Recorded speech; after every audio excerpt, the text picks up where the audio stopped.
Okay, great. So what I'm going to start by doing is just giving you a very brief overview of how I got started pitching. So this was what you're seeing at the moment on the screen is a screenshot of a tech startup that I co-founded in 2017 with a good friend of mine.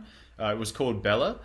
The product, in essence, was a live deals platform for hospitality venues, SMEs, venues within the QSR space, and sort of the tourism sector as well, connecting new patrons with live deals at various venues around town. The idea was born of my experience in hospitality and just looking for a problem to solve, really, just trying to be entrepreneurial in some context and trying to start some sort of a business.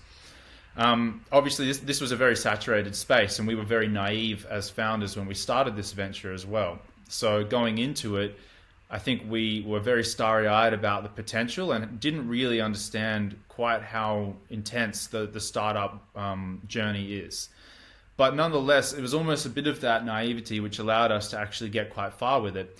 And when we started in 2017, we had nothing. We had no capital. We were not technical people. I don't know how to code, never have learned how to code, nor did my co-founder at the time. But basically, in every respect, we were just full of enthusiasm, and that was about it. But that was enough because we were really, really good at pitching. And so without a company, without having incorporated a company, without owning any intellectual property, without any customers, without any traction, without literally anything but a well thought out idea on a piece of paper and a whole lot of passion in the way we pitched, we managed to raise money based on that alone. So we raised several $100,000 in finance. We were accepted into, we won multiple pitch competitions, and then we were accepted into corporate startup accelerators on the East Coast. We landed partnership deals with large international multi-billion-dollar market cap beverage companies. And we managed to actually sort of take the concept really far for something that had yet to be proven. So as you would understand, all of you owning your own businesses, it really comes down to the numbers at the end of the day. Like, you can get X amount down the road without proving anything, but at some point the rubber does hit the road and you've got to show some traction.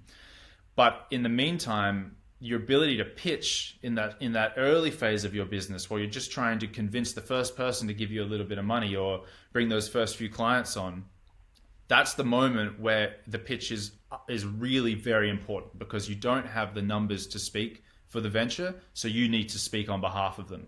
And that's what we did. And I'm here basically to tell you how we did that and to try and inspire you to do the same as well. So we'll break the presentation up into 3 sections. To begin with, I'm going to talk a little bit about power dynamics. And what I mean by that is the sort of the context that you find yourself sitting in when you're going to pitch. I don't think it's talked about enough, but basically there's a real complicated power struggle between the audience and the presenter. And I think that's often at the sort of the precipice of all of the anxiety that people feel when they're presenting. So I want to talk a little bit about power dynamics, give you some techniques that you might be able to use in order to try and flip the balance back in your favor. After that, I want to talk briefly about pitch structure, and we'll find out as we unpack that at the end of the day, if you're a compelling public speaker and you're good at telling stories, structure is actually not that important. It is important in a loose sense, but I don't like telling people that you have to adhere to one firm structure. You need to be agile and you need to tell the story the way it needs to be told. But for people who struggle with pitching and they want to just sort of find their feet with it and feel comfortable on stage, structure can be really valuable in terms of giving you a framework that you can use to pull yourself through a presentation. And finally, I'll finish with a few sort of general tips and tricks about public speaking and presenting that I've sort of picked up along the way. Probably going to speak for about half an hour, give or take, and then we will take a few questions at the end. Also, just to get started with this power dynamics discussion, these are a couple of the corporates that I've pitched to over the last few years. Each time I've pitched to a big company, it's been quite a daunting experience objectively. And as you can see, there are some fairly big names on that list, and the sorts of people that you end up in front of when you're talking to these companies, they're not really that keen on wasting their time. So if you're going to try and hold their attention, then you really got to bring it, and you've got to kind of come with something good to talk about. And I find a lot of the time, a lot of the clients I've talked to when it comes to explaining how to pitch yourself and how to pitch your business, they become very uncomfortable. Like they feel like they might not have enough to offer or something, or, they feel very small when they're basically standing in front of a board of directors, say, of a huge company, or the innovation team at a huge company. I think that's very normal, and I wouldn't ever beat yourself up for feeling like that. But what I want to talk about now in terms of power dynamics is just a few ways that I've sort of thought through the process of pitching and what is actually occurring between you and the audience in order to try and flip that balance so you don't actually feel insignificant, and you actually start to feel more empowered in front of every audience. For context, if we take this presentation right now as an example, I didn't really prepare for this. Right now I'm speaking to you off the top. I'm not actually scripted. I just know this content and I know what I'm talking about. And I also am not afraid of the audience that I'm speaking to right now. And that's kind of really what I want to talk about, is not being afraid of your audience. And I think that really is the fundamental thing that people get wrong, and which is what leads them to feel uncomfortable on stage. So that's probably the best place to start. Normally I would ask for a show of hands, but I really can't see anything apart from my own face, Claudine's face, and my own slides. So this will be a rhetorical question asked in the abstract. Who feels uncomfortable on stage? I think everyone probably does feel a little bit uncomfortable on stage. And that's a good thing, actually. You should feel a little uncomfortable. If there was nothing difficult about pitching, then everyone would do it. And everyone would do it perfectly well. And therefore there'd be nothing special about it. You should have no reason to feel proud of yourself for presenting anything well, because it wouldn't be a difficult thing to achieve. The nerves actually are what kind of make the whole experience so vivid and so exciting. There is, however, a fine line between feeling those nerves in a good way, in a way that makes you feel stressed in a positive way and elicits the best presentation from you. And then, you can sort of just edge over that line and you find yourself in a tailspin of anxiety and you freeze up on stage and you go white with fear and it all just comes crashing over you. I've definitely experienced both of those things. I've frozen in front of crowds. I've had really bad experiences where I've lost my train of thought in front of a fairly high stakes crowd. And, it's just felt really uncomfortable. Everybody has to go through that. That's a rite of passage, but it is like a muscle. The more you do it, the stronger it becomes and the less nervous you become. So right now, for example, me speaking to, a large group of people and not really having a plan for how I'm going to do this. If I lose my train of thought, I actually don't mind taking a moment just to consider where I was trying to go with that and then to continue speaking to you. And that's okay. You should feel very comfortable about that because it's just natural. So basically the way power dynamics works is when it comes to pitching is you go into a room, a boardroom, or you're on stage at a demo day or something like that. Immediately, there is a serious disparity of power between you and your audience. That's for several reasons. The first is there's more of them than you. They're all sitting in the crowd. They're staring at you. They don't have to do anything. No one's looking at them. No one's expecting them to do anything. They're usually just a huge sea of indifferent faces that are just staring at you, waiting to be entertained, basically. And on the flip side, you're just one person on a stage. And more than just being one person on a stage, you're one person who held their hand up and said, you know what, I've got something cool I want to show you. And you should all sit and listen to me. That's where this disparity of power sort of starts to rear its ugly head, is that you start thinking, oh my God, what have I done? I've put all this time and work into this startup. I think it's cool, but maybe they won't think it's cool. In the meantime, they're sitting there, they're probably getting bored. They're having to listen to other pitches. Oh, maybe I shouldn't even be up there. Maybe, I shouldn't be wasting their time. And then from there, all of the bad thoughts start coming. What if I lose my train of thought? What if I miss a line? What if I get confused on stage, or what if my slides fail, and then you just hit this sort of negative feedback loop of thinking about all the things that could possibly go wrong. The reason that you're thinking like that is because you've got the perception of the audience all wrong. You're giving them all the power. You're looking at this huge crowd of people and thinking, it's my job to take care of them, to entertain them. And if I fail, that's on me. I've messed up. I've not done what I was supposed to do.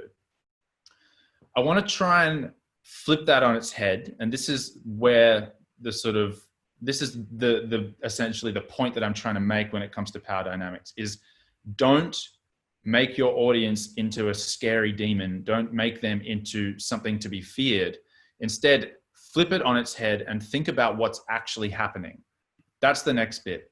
So what if we reconsider that proposition and think, rather than having a huge faceless audience of passive bystanders who are sitting there waiting to be entertained, and you're this sort of small, meek object on a stage that's feeling uncomfortable and low in confidence, actually think about what's going on here. You've got a group of people who just turned up to an event, and all they have to do is sit in a chair and listen. No one's going to ask them any hard questions. No one's going to expect them to remember what to say for 3 minutes or 5 minutes. No one's going to expect them to come up with a really cool innovation and to speak about it emphatically and with passion and to be excited and to get other people excited. They have the easiest job in the world. They just have to sit in a chair and be entertained. And then they get to just silently judge, oh, I was entertained, or I wasn't entertained. There's nothing impressive about doing that. Nothing at all.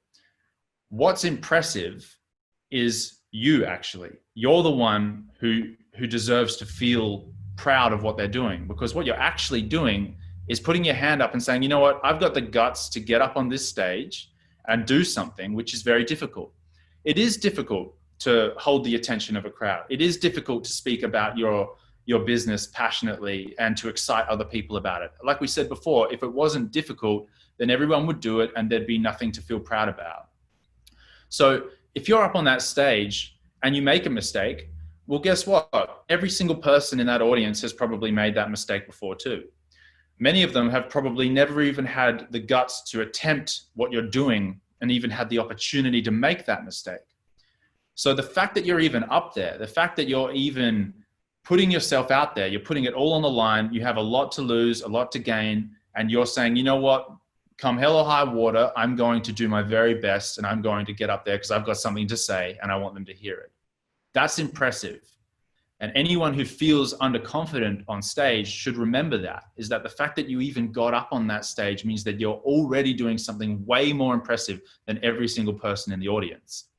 That's how you flip it. And I know it sounds like it's one of those cliches where people say, oh, you get up on stage and just imagine everyone in the audience with no pants on. That's like a silly trick to try and, trick your mind into feeling confident. What I'm telling you now is actually reality. This isn't a silly trick. These people in the audience might as well have no pants on. They're basically just sitting there feeling very safe with no lights on their face, with no expectation, and they're just getting to sit there and silently judge you. There's nothing impressive about that. Always remember, and this is not, by the way, to have a go at audiences. You definitely owe them something. If you're going to take the stage, what you do owe them is to entertain them and to give it your all and to speak passionately and to do your very best. That is definitely something that you should be always holding yourself to in terms of the standard that you bring when you're doing your presentation. But don't be terrified of them. All right. It's a reciprocal relationship. They're there for a reason. You're there to do what you've decided you're there to do, which is to do your presentation. And if you miss a line, if you take a little moment, you need to recenter yourself, or if your slides mess up, you know what? That's fine. Don't stress out. Don't feel like the world's caving in. It's just simply not, okay? So every time that you've got a pitch coming up next and you're starting to panic and all of those bad thoughts are starting to whirl around in your head, remember what we talked about in terms of power dynamics. Remember that it's a choice how you decide to see the dynamic that exists in a pitch context. Either your audience are royals that you must entertain like a jester, or you're actually doing something to be very proud of, something very impressive. And you know what? If you make a small mistake, it's not the end of the world. That will help to quell and to pacify your stress. And then you can focus on the task at hand, which is actually pitching. So that's what we'll start talking about now. It's always good to understand a little bit about your audience. I'm not going to spend a lot of time on this, but this is just a chart that I've kind of put together, which sort of breaks down various archetypes that you'll usually find in a pitch context. So you've got the expressive, the amiable, the direct, and the analytical. And then along the left, you'll see, bits of information about each of them, the values that they hold dear, the way they make decisions, and then a few tips for how you could adapt your style depending on who you're speaking to. If you feel inclined, you can rewind to this slide and have a browse through them. But all I would say is that I've always found in my experience that I've had the best results when I've tailored every single presentation that I've ever given to the audience that I'm speaking to. So the more that you can find out about who you're speaking to, and then the more you can sort of cross-reference against a resource like this, and then adapt your presentation, likely the better success you'll have in terms of trying to reach the outcome that you're seeking. This is like a typical tip of the iceberg kind of graph. So as you can see, around 7% at the top are the words, the ideas, the data that you're presenting. The vast majority of the impact that you will actually have in your presentation comes down to, as we can see, whether you're in front of the right people, whether you've got that X factor on stage, and then down the bottom, the 53% is the how. How did you pitch? So it's how you project your voice. It's how you use your hands. It's how you move on the stage. Do you feel comfortable? Does it look like a set piece? Is it over rehearsed? Do you look authentic, or do you look like a likable person, or are you just sort of a mouthpiece for some proposition that they don't really care about? By and large, I've always found that authenticity beats anything else. You just have to be yourself. Again, another cliche, but cliches arise for a reason because they're generally quite true. You just want to appear on that stage like you're comfortable in your own skin, like you know what you're talking about, like you're being genuine, you're being humble, and you're being as authentic as you possibly can. So don't get too hung up on what you're saying. Practice, practice, practice on how you're delivering that presentation and making sure that you've got the right audience in front of you as well. So when it comes to the pitch, as I said, I'm not sort of really religious about having a structure, but for anyone who may have trouble remembering what to say on stage, or they might find that, if they don't adhere to a structure, more often than not, their audience is struggling to understand them. I do believe that it's good to have some sort of a structure that underlies your pitch. Now, that's a tough one to sort of deliver in terms of a brief webinar, because structure will necessarily change again, depending on many different factors. Is this an elevator pitch, in which case you've got 60 seconds? Is this a demo day pitch? You got 3 or 4 minutes. Is this an investor pitch or a boardroom context? Have you got 15, 20 minutes and then another 20 minutes for Q&A? I've done all of those three many, many times. The pitch is always very different depending on which one of them it is. So rather than pick one, I'm going to just give you a sort of a conceptual structure, which might involve different components to it. So you might need to have a section for business model, or you might need to have a section for your corporate partnerships, or you might need to have a team slide. But broadly speaking, within the sort of granular detail of your structure, we can generally distill a fairly simple 3-pillar model for your pitch, which is beginning with a problem, moving into discussing the solution, and then finishing with talking about the traction that the company or the business has achieved, and always finishing with some sort of a call to action as well. So you need an ask at the end of your presentation. So for the purposes of this webinar, we will do a run through of each of those, and we'll start with the problem. So obviously it has to start with a problem. You are always going to be an expert in your space and in your business, but chances are the people who you're trying to pitch to don't know anything about it. They might know a little bit about it. But in particular, if you're pitching at a demo day, or if you're pitching at an investor event or something to that effect, you're going to be talking to an audience that's going to be listening to 10, 15, 20 pitches in that day. Don't be arrogant and assume that they know what you're talking about. Make sure that you take the time to set the context for your problem before you jump straight into the solution. Otherwise, it just won't be situated in the right context, and you'll have to rework it and go back to the problem. And by then, you've already basically lost them. So start with talking about your problem. If it's not broke, don't fix it. Classic saying. why would you waste any time building a solution to a problem that doesn't exist? By the same respect, why would you start telling me about a solution to a problem that I don't even know exists yet? So you can see I've got a couple of companies on there: Uber, Facebook, Google. Normally I do a little bit of an activity with whoever's listening to try and distill the problems of these companies. But given the situation we're in, I might just do it for you. I've picked big, broad spectrum tech companies for this because I feel like people get really caught up trying to explain too much when it comes to pitching. So, if you look at Uber, sure, they're a ride-sharing company. They have Uber Eats. They're into flying cars. They're into big data and autonomous vehicles. They're a very, very big company in terms of the things they do. Likewise with Facebook, we don't even need to talk about Google. But if we were to say, really just distill what the core problem was that they were solving when these three companies were first founded, well, we wouldn't, if we were pitching them, we wouldn't start by talking about with Uber, why wouldn't we leverage the gig economy to have point-to-point transport for people on demand through a mobile app? If I had never heard of Uber before, I'd be like, sorry, what are you talking about? You need to set the scene for the problem first. So you could start by asking the audience, who here catches a taxi? Last time you caught a taxi, what was that experience like? Was it expensive? When you called the taxi, did you have trouble figuring out where to meet them? Did you need to find a random landmark on the side of the street and then wait there for 30 minutes hoping that they might show up? Was the driver a little bit surly in the car? Was it a little bit uncleanly? What was the conversation like? Did you have any transparency? How did you get a receipt? How did you do the payment? Probably was a little bit of a complicated situation, right? And yet, why do people still catch taxis? Why are there so many taxis still on the road? Because regardless of the quality of the taxi service, people still need that service. People still need affordable rides on demand. Am I not right? Asking that question to the audience, they're probably thinking, well, that's a good point. You know what? I don't actually like catching taxis, but I do catch them. Maybe that's a problem. Why is that service not better? That's a very quick way of unpacking what is a very large and complicated value proposition, but you're doing it in a sense of engaging that audience, and you're giving them to think about personal experiences that they've had in that space.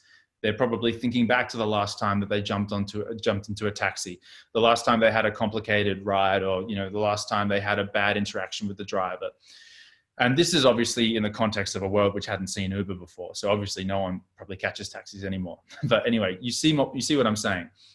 Facebook, another great example. So, who here has friends? Probably everybody. Who's probably got some family members who live overseas? Do you find it difficult to stay in contact with them? How do you do that? Do you like paying 60 cents for every picture text message that you send? Or do you like paying, $1 per 30 seconds to call internationally? Or how do you create events for your local social groups and have everybody be in one place and be able to share information easily?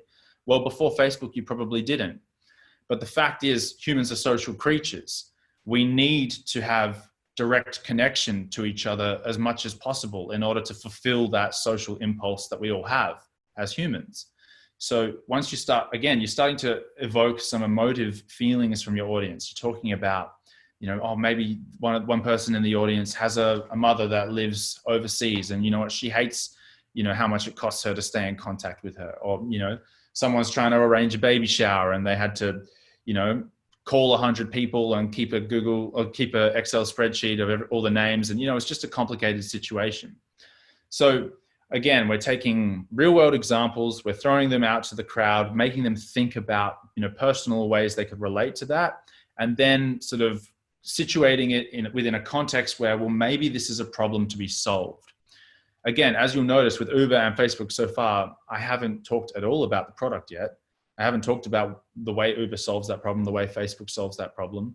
We're just talking about the problem. We're just trying to build an understanding in our audience that this is a problem and it needs to be solved. Just to round that out with Google, you might say, when was the last time you went to a library? What was that experience like? Were you looking for a Moroccan cookbook? Did you have to grab a ladder and climb up to the third story and flick through a bunch of books and then bring it down to a table and then get your light out look through the index until you found the tagine recipe that you were looking for. Like, it's just a really difficult way of organizing information. But at the same time, humans need ready access to all of the world's information on demand in order to do great things for civilization. So again, there's a problem, right? We've got so much information. We need access to it all, but the way that the access is being delivered at the moment probably could be better. Enter Google, okay?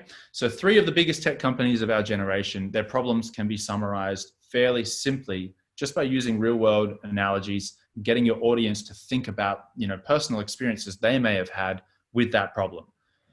Once you do that, once you introduce your problem, you earn the right to talk about your solution. So the way this structure kind of works is you have to nail each component. And if you nail that and the audience is still engaged, they're still listening, and they're like, okay, yep, you've got me. It is a problem. How are you going to solve it?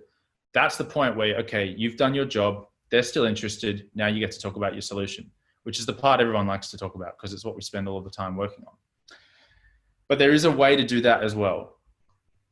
So obviously you're going to talk about your product or your service, but don't go nuts at this. I've made this mistake before as well. You're so deep into your company that often you can't see it from like a bird's eye view. You can't deliver the value in that product or service in a way that's digestible to a first-time listener.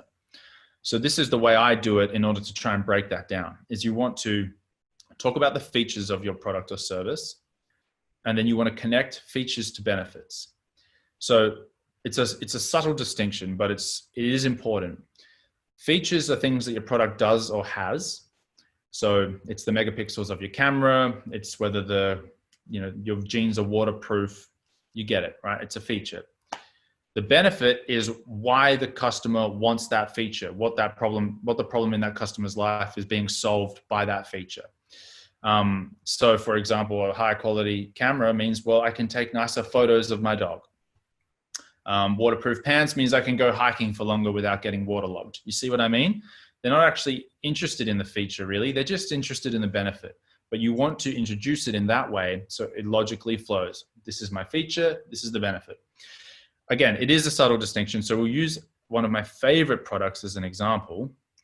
I'm sure everybody knows what these are.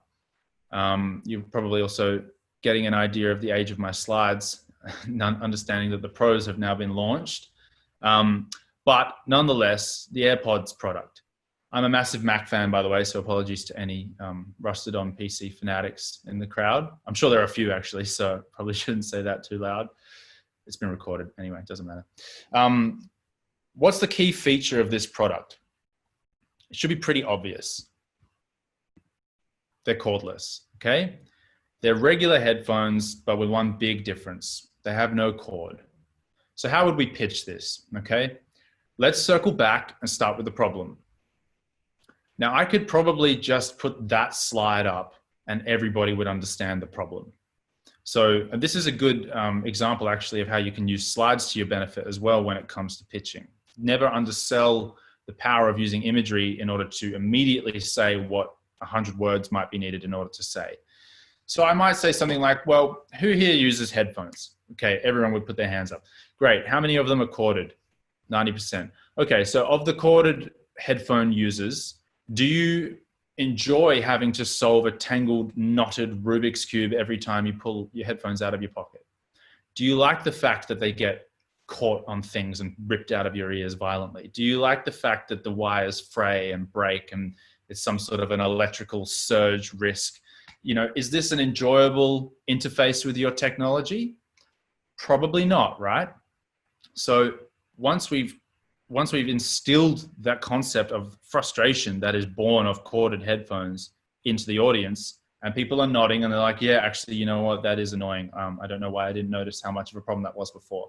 You get to say, well, great news. I'm so glad you're here because today I'm going to introduce you to a product which is going to remove this problem for you forever. Ladies and gentlemen, AirPods. These are Apple's flagship headphone product. They're basically the regular Apple headphones, but with one very big difference. They have absolutely no cords. They're completely wireless. They connect via Bluetooth to any of your devices and enable you a far more relaxing and enjoyable use of your headphones. You can do everything you regularly would do with them. Talk to Siri, you can listen to a podcast, listen to music, talk on the phone, all while completely untethered to your device. Now, that's the first half, okay? We've talked about the feature and what it does. The next thing we need to do is connect those features to the benefit. So I've said things like you can do everything that you regularly would do with your regular headphones, but with one important distinction: you're untethered. That's the feature. The benefit means that you have a more convenient use of your devices. It's more comfortable. They're less dangerous as well in terms of cords getting ripped out of your ears randomly. Or, it's a more relaxing, it's a more enjoyable use of the technology that we all depend on and we all use every single day. Whoever has pulled out their screen time app and been terrified of the result, okay? Probably everybody. We all spend so much time on our phone. If you're going to do it anyway, at least do it comfortably. This is the product which is going to enable you to have that kind of interface with your technology. That's why you need to get on board with AirPods today. So do you see what I've done there? I've started with a solution. I've gotten everyone to understand why it's a problem. Then I've moved into the problem. I've started with the problem. Then I've moved into my solution. I've announced what the product is, and I've thrown some key features at the crowd. And then I've immediately connected those features to the direct benefit that is achieved for the user by using this product. Once we've done that and people are still listening, they're probably, okay, that sounds pretty good. I like it, but there's probably a lot of wireless headphones out there. What is special about these? Why should I get on board with them? That's the last bit. That's where you're going to say everything that you possibly can, talk about every milestone achieved, talk about every little bit of traction, anything that you can throw out there in order to get the audience excited about your product, to show them that it's more than just a concept, but it's actually real. That's when it comes down to traction. Everybody understands roughly what traction is, okay? And it is very relevant to the stage of business that you're at. So if you're in the R&D phase, it's like, do you have a working prototype? Do you have beta testers? Do you have some early feedback? Have you sorted out manufacturing? What's your social media presence looking like? What's the the marketing strategy? Blah, blah, blah, blah. If you're post-revenue, if you're actually growing and if you're scaling, it's okay. How many customers have you got? How many users have you got? How many app downloads? What sort of large partnerships have you landed? Things like that. It's not a closed list. So traction can be a lot of different things, but ultimately it's any metric which is an indication the market is receptive to your product. So it's anything that shows that this is more than just a pipe dream, but it's actually working. Okay. And as we all understand as entrepreneurs, that's the holy grail of innovation, is actually getting a product or a service to a point where you've got product market fit and you're ready to actually grow. And then finally, you will end with some sort of an ask, some sort of a call to action, because every presentation is done with a purpose. You're always trying to get something out of it. Are you trying to gain investment? Are you trying to get more customers on board? Are you trying to land new deals, new distribution deals or partnerships, etc.? Are you just trying to get them to take action of some form? So the way we'd probably round that out with the AirPods is we'd say, well, you know what? It is a great idea, but it's also great in practice, okay? This is Apple's flagship headphone product. We've sold 10 million units in the first year. We're on track to sell 100 million units by 2022. We've got new iterations of the product coming out. We've just launched the AirPod Pro product as well, which is being sold like rapid fire. Lots of people are getting on board with this product. And behind every single one of those sales is a user of this product who's enjoying the future of headphone technology. They're enjoying a more comfortable, a more convenient, more relaxing interface with the technology that they depend on every single day. So why would you wait any longer? Okay, you're already late to this party. Millions of people have already jumped before you. It's now your turn.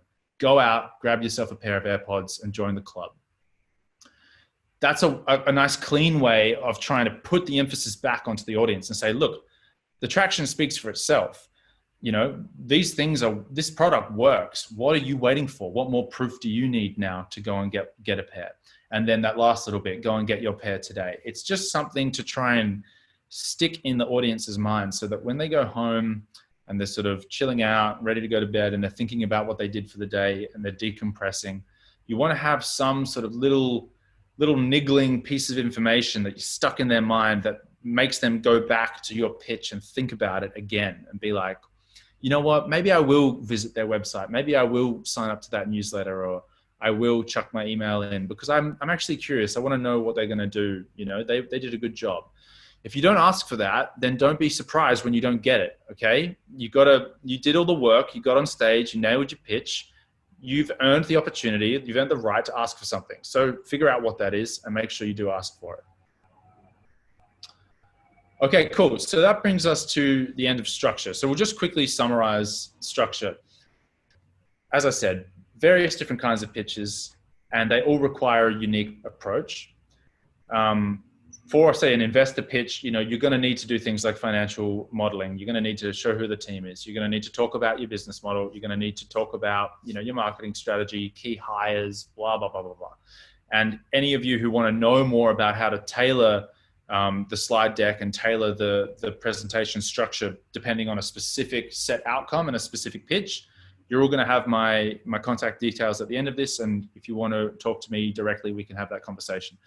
For the meantime, if you have a demo day pitch, if you have an elevator pitch, even if you have to do, you know, a boardroom style presentation, loosely base it around that 3-pillar structure. You always want to start by telling a cool story. Tell an emphatic, compelling story, speak with passion, get the audience to understand the problem. Then you earn the right to talk about your solution. Make sure you isolate what the key features are of the product or service, and then connect them to benefits, so that the audience can imagine what it would be like to use that product or service. And then finally, once you've achieved those two, this traction ask area is kind of an amorphous sort of tail section to the presentation where you can fit a lot of different things in, because traction will encompass things like, you know, who's on the team and financial modeling and money raised and partnerships landed. You know, that's all traction of a sort. And then the ask is going to be right at the end. Now, as I said at the start of this presentation as well, I actually don't even mind if you throw that whole structure out the window, so long as you do this next bit right. Because at the end of the day, there is like a numinous quality to a good public speaker that just makes you want to listen to them. They could be talking about anything. Who's got like a favorite comedian and, you know, they tell a joke and it has you in stitches, but if your friend told you that same joke, it just wouldn't be funny. It's because you like that person. It's because you for some reason, they just have this way of speaking, which it's about the mannerism and it's about the execution and the confidence, but you know, the authenticity. There's just a lot of different ingredients that come together in order to create a really compelling public speaker.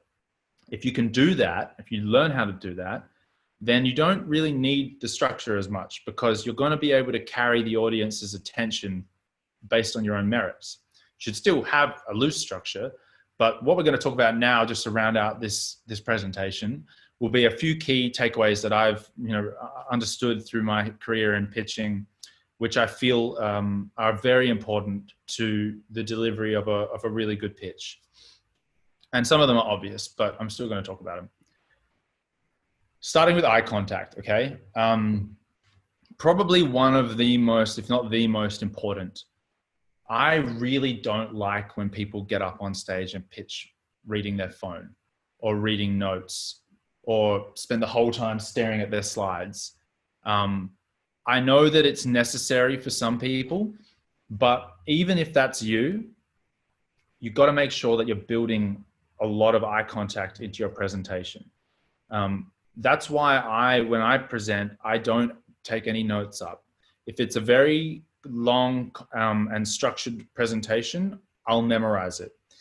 If it's a short one, or if it's a presentation like this where I understand the content fairly implicitly, then I will just speak naturally about what I have to talk about. And I'll make sure that my eyes are always on the audience, always. Because what that does is it creates a bond, essentially. It creates like a debt between us. I'm giving you my attention. You owe me your attention back. It's a reciprocal relationship. If I'm looking down at my notes the whole time, then obviously that gives you freedom to disengage. You can go back on your phone, you can be off with the fairies, and you're not listening to me. I know it's hard. Some people have more capacity for this kind of a skill than others innately, but don't feel like you can't learn how to do it. You definitely can. So you take cue cards if you need them, but really the slides should be your cue cards. And the last little point there, don't talk to your slides. This is something that I do all the time. And it's weird because even though I know you shouldn't do it, you just find yourself doing it. If you're presenting on stage, if you don't have a fold back screen up front, then you often are looking back at your slides. It actually looks really weird from the audience perspective to be looking at a presenter who's staring at a slide deck and talking. So if you need to get a cue from your slides, look at them, figure out what it is that you need to be reminded of, and then look back at the audience and say the information. Maintain that connection via eye contact at all costs. Following on from there is obviously hand gestures and body language. This goes to generally just looking like you're comfortable in your own skin. We're all very intuitive creatures as humans. We can just pick up on body language. It's like a sense that we have. You don't even need to, learn how to practice it. It just exists in all of us. Everybody knows when someone doesn't feel comfortable on stage. These sorts of elements to your presentation can actually help you to completely eliminate any sign that you're feeling uncomfortable. You need to feel like you can move around on stage. You need to be free with your body. You got to use your hands to make gestures, to exclaim at really important points, to direct the audience's attention to the slides if you want them to look at something, and always as well, don't fold your arms. Make sure that your hands are open, okay? If you don't know where to hold them open like this. No one can see because the camera is like this, but like I'm basically holding them like this, down by my waist, okay?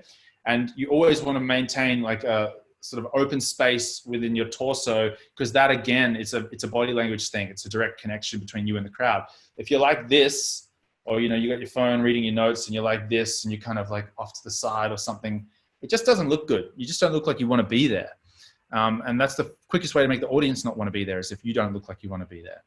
So don't feel uncomfortable about, performing and actually like moving around. That's so much of it. I think it was on the slide before, around 50% of it is that, okay? So don't undersell the value in your hand gestures and in your body language. That goes hand in hand with eye contact. Speed is probably my Achilles heel. I speak very fast. And it's weird because I don't feel like I am, but I probably am. So this is a natural stress response that occurs when we're in an uncomfortable environment. If you're up on stage and you're feeling like you want to be there, the fight or flight sense kicks in and your body's like, okay, let's just rinse through this as fast as we can and let's get the hell off here, okay? The problem with doing that is it's really obvious to the crowd, and also you're going to race through your content to the point where they're probably not going to understand any of it, which means the whole endeavor was completely pointless. There's no easy way to solve this. You just need to be conscious of it and try and build pauses into your presentation, build sections into the presentation where you're going to take your time and you're going to explain things a little bit more slowly and with a bit more emphasis. That's the only way I can really recommend it. And again, it comes down to practice. So, and I'll talk about that in a minute too, but you should be practicing in front of a mirror, in front of your colleagues, in front of your co-founder, or in front of your team, in front of other people in the co-working space. You need to leverage as many people as possible in order to develop the most quality presentation you can before the big day. That's really important. Knowing your audience it's fundamental as well. And it's one of those things where in this era that we live in, where there's any amount of information available to us, there's really no excuse for not doing it. Every time you know who you're going to be pitching to, you should spend a lot of time researching them. You should know them very well. To the extent that their public persona will allow you to understand who they are, you should know that. You should know what companies they're involved in, what ventures they founded, where they work, what their passions are, you know, what sort of philanthropy they're involved in, anything they've recently said in the media. I just can't even begin to explain how many times I've won so much credibility with really important people by just showing them that I know who the hell they are and that I've taken the time to understand what their priorities are. Because when you're pitching, you're not pitching about things that are important to you. You need to be pitching your product or service to the people who you're trying to get something from, which means you need to find a way to align it to their interests. You can't do that if you don't know what their interests are, okay? A good example of this is a time where I was pitching to a company in Sydney. They were listed on the ASX, so they were a publicly traded company, which meant that every single part of their company was freely available online. Okay, that's what it means to be public. And so I took the emphasis upon me to research everything I possibly could know about that company. Okay, and then when the pitch came, we got deep into Q&A, and I was doing all kinds of presenting. I was talking about all of their annual reports. I was talking about, you know, their business model and their strategic plan. I could tell that the audience was starting to understand, you know, that I had done my research. And a funny little thing that happened was what I used to do when I was trying to teach myself to become better at presenting is I used to record my pitch. So I'd put my voice memo on and I would record myself presenting, so that once the pitch was all said and done, I could go home and I could listen to it and I could actually figure out, okay, I was too fast here, or that's where my knowledge gaps started to be exposed. But something really weird happened in this event where they were asking us so many questions. They were so interested in what we were doing that they said, you know what, we need a minute to speak privately. So can you guys please leave the room and come back in 5 minutes once we've had a chance to speak? Little did anyone know, apart from me, that my bag was on the table with my phone that was recording what was going on in that room. So we left the room, we went off and had 5 minutes, and they were discussing, obviously, potentially whether they wanted to proceed with this deal. And then when we went back into the room, they had more questions, and we went through the Q&A. Anyway, the pitch ended, and we went home, and I knew that I had in my phone the information that they had discussed in that moment. And there was this huge complex about, do we listen to it? Do we not listen to it? You know, we probably shouldn't have known what they said, but at the same time, it could give us an edge here. It's potentially what we need to know in order to land this deal. And in the end, we did listen to it. And one thing that they said in that brief moment was that, how could we not invest in these guys? They know more about our company than we do. That piece of information is the only part that stuck with me. It made me understand that the effort that I went to learn their business had not fallen on deaf ears. In fact, it was actually the defining factor, which meant that we ended up landing a deal with them. And we did end up getting a deal with them. So obviously, you know, the ethics were a little bit cushy, but at the same time, you know, you got to do what you got to do to get by when you're trying to start something from nothing. But I just can't stress enough. If you have the opportunity to know who you're talking to, then know them, and know them really well. And that, again, that just feeds into the next one, be prepared. So obviously there are many ways to prepare. My favorite strategy is to write down your pitch and to record it, and then to listen to it a lot of times to try and get to a point where you implicitly understand the information, so you can sort of feel slightly less dependent on your notes. I would do that very often. I'd like record, 10, 15 minute presentations and just listen to them on repeat for like 7 days before the presentation. And by the time it came to pitch, I knew everything I needed to say. So that's kind of, one strategy that I use. Lots of people have different ways of doing it. The main point is just don't be underprepared, because that sticks out like a sore thumb. How are we going for time? Oh, well, we're really close to the end of time, aren't we? Okay, well, I'm going to just race through the last little bit. So Q&A is very important. Just take your time to practice questions, and don't feel uncomfortable asking people to help you with it, but be prepared to answer a few questions, because that likely will happen. Slides are really important. Use my slides as a model. Less text, more images, bright colors. Don't make them too complicated. We talked about being authentic. Honestly, I think it shines through very obviously. So just don't try and be someone you're not. Just be yourself, feel comfortable, and usually that'll go down really well. Etiquette, remember people's names, have a firm handshake, dress for the occasion, simple stuff. Just, put your best foot forward, basically. Go with the flow. Things go wrong. Don't let it derail you too much. Just feel like, if your slides fail or if you get thrown a curveball question, just roll with the punches and understand that at the end of the day, you only have things to gain. You have nothing to lose. Obviously, teamwork's important. Not going to spend long on that. To round it off, the sort of catchphrase I use is, remember, it's not a presentation, it's actually a performance. So it's incumbent on you to do more than just present information.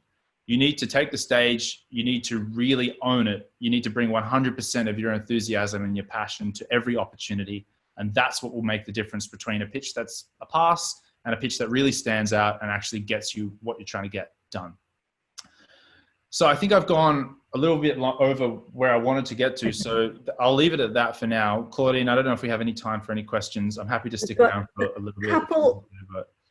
We've got a couple of quick questions. Yeah. If anyone needs to go, then I understand, but hang around if you can. So from Benham, he's asked, if someone can't speak like a native person, so I happen to know that Benham isn't from Australia, so English is a second language. Yep.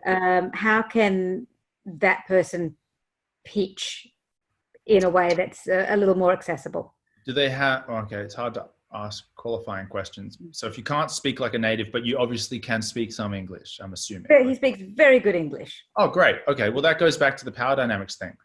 I'm trying to learn Russian at the moment. I'm utterly terrified of even asking someone whether they're hungry in that language.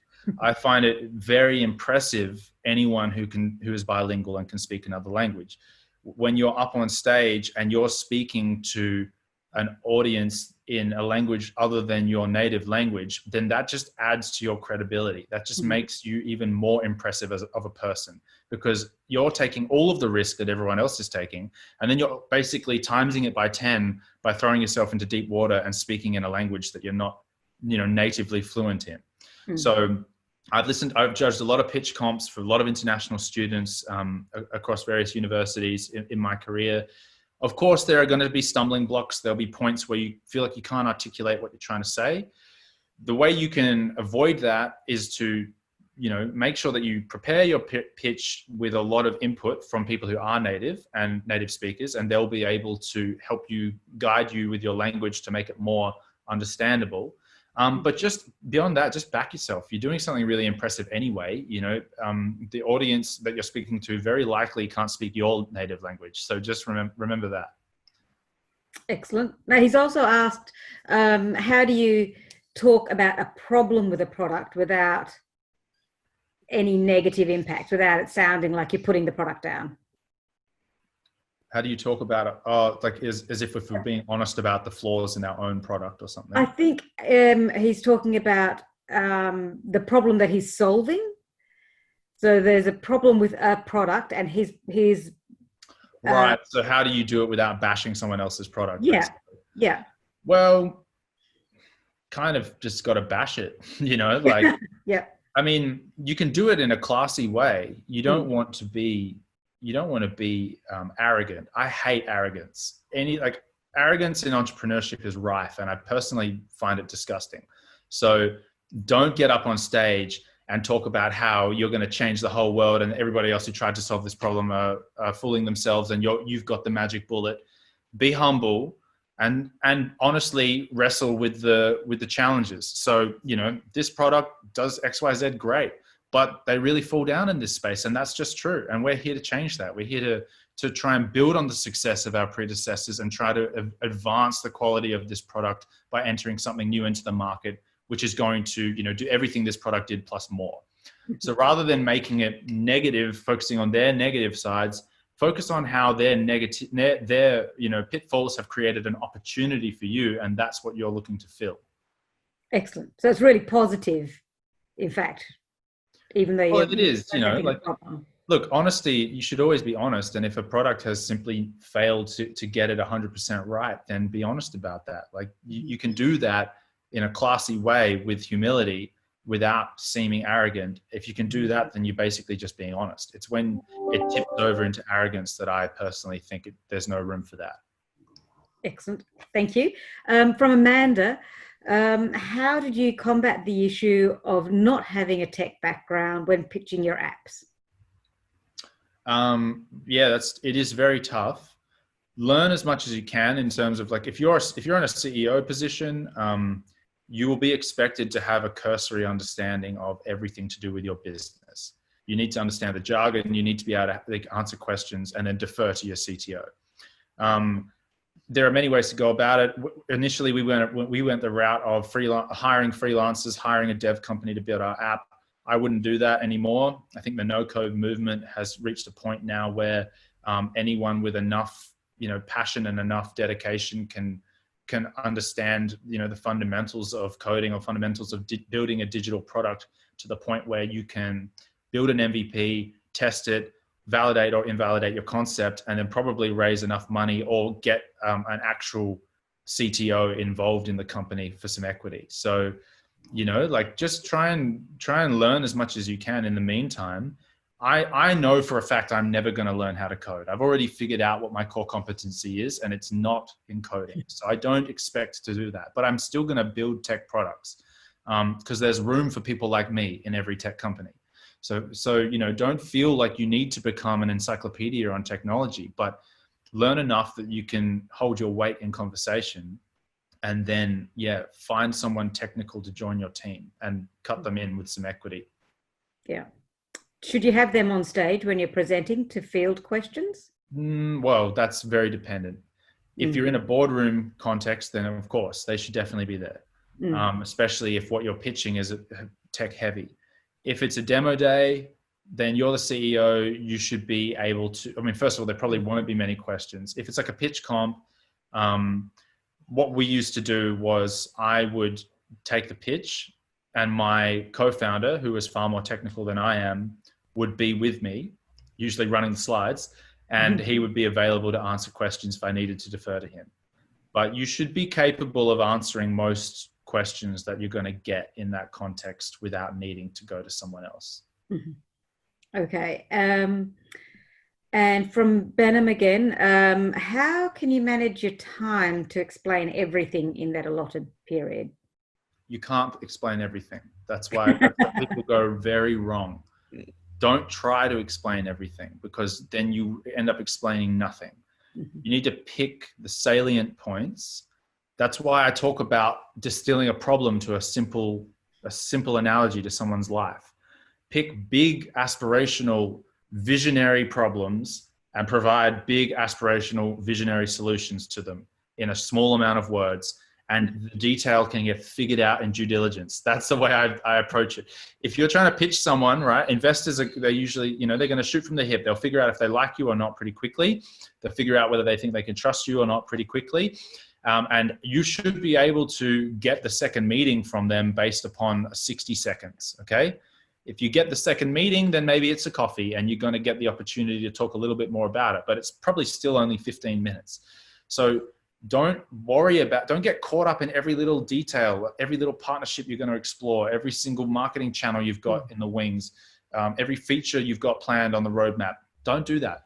Talk about like the bold vision, the bold concepts, and then once you get their buy-in, then it's due diligence time. That's when the lawyers get involved. That's when we like book out hours in the boardroom and we really go to town on it. But it's a staged process. You start really big, and then it sort of tapers into the finer detail as you win more and more interest from whoever you're trying to pitch to.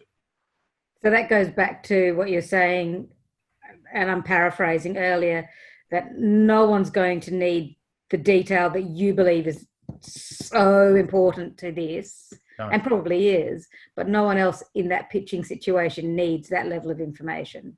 No, it's completely the opposite, actually. The more detail you go in with to an audience who has no idea about this concept of yours, the quicker you will confuse them.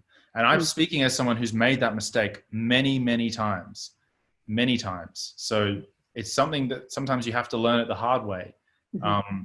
you know, and I can think of plenty of times in my career where I thought I nailed it. I was like, oh man, I gave them everything. Like they know everything now. Like, no, they don't, you idiot. Like you know it all because you've been focusing on it for a year. They've had 10 minutes in a room with you and their head's spinning. So just chill out a little bit, you know, pick the key message that you're trying to deliver and make sure you deliver it. And then once that's done, if you did a good enough job, they'll ask to catch up again. And that's when you go into the detail. Excellent. And one last question. Did you always have your idea copyrighted before you started pitching the idea? No, I don't. I'm not a big fan of NDAs. There's a lot of IP that can't be protected very well, especially in technology, because it usually just comes down to the code base.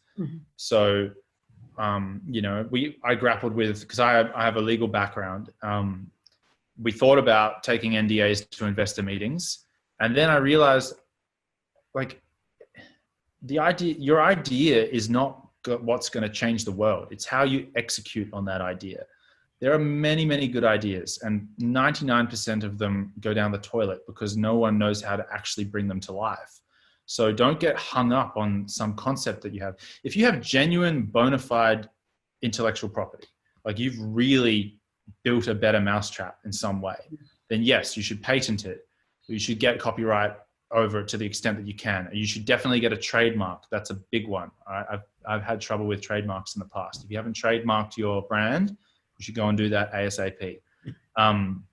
But in Australia, beyond copyright, which just originates anyway, you know, in the ether, trademarks or getting a patent of some kind, what actually matters is, you know, having a good idea, but like really executing on it, like building something good and speed to market, get it out to market, get it in the hands of customers and win that way. Don't get too caught up on thinking that your idea is so great. Chances are it's actually not as great as you think it is. What's going to be great is the way you execute on it, and that's up to you.